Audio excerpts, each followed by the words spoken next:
അന്നേരം എൻ്റെ അടുത്ത് പറയാണ്, എനിക്കിതൊന്നും അറിയില്ലാത്തത് കൊണ്ടല്ലേ നിങ്ങളെ ഞാൻ വിളിച്ചത്. അപ്പോൾ നിങ്ങൾക്കിതൊക്കെ ഒന്ന് പറഞ്ഞു തന്നൂടെ, ഇതിനെക്കുറിച്ച് അറിയില്ലേ? ഞാൻ പറഞ്ഞു, എനിക്ക് പൂജയൊന്നും അറിയില്ലല്ലോ, അതല്ല പൂജ എനിക്ക് അറിയില്ല, അതുകൊണ്ടാണ് എന്ന് പറഞ്ഞു.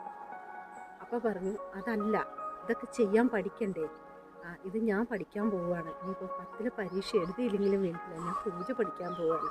ഞാൻ പറഞ്ഞു, മോനെ നീ പൂജ പഠിച്ചോ, നല്ലത് തന്നെ, പക്ഷെ 10ലെ പരീക്ഷ എഴുതാതെ പോകരുത്. വിദ്യാഭ്യാസം ഇല്ലെങ്കിലും അത് വലിയ പ്രശ്നമാണ്. അതുകൊണ്ട് 10ലെ പരീക്ഷയൊക്കെ നന്നായി പഠിച്ചെഴുതി നല്ല മാർക്ക് വാങ്ങി നല്ലൊരു ജോലിയൊക്കെ വാങ്ങിയിട്ട് നീ എന്തായാലും പൂജ പഠിച്ചു എന്ന് പറഞ്ഞു. എന്തായാലും കക്ഷിക്ക് അത്ര ദഹിച്ചില്ല. ഞാൻ പറഞ്ഞു, കുട്ടിയെ ഇമ്പ്രസ് ചെയ്യാൻ വേണ്ടിയിട്ട് പൂജയ്ക്കൊന്നും നല്ല കാശ് കളയരുത്, അതിനു വേണ്ടിയിട്ടൊന്നും ചെയ്യരുത് എന്ന് പറഞ്ഞു.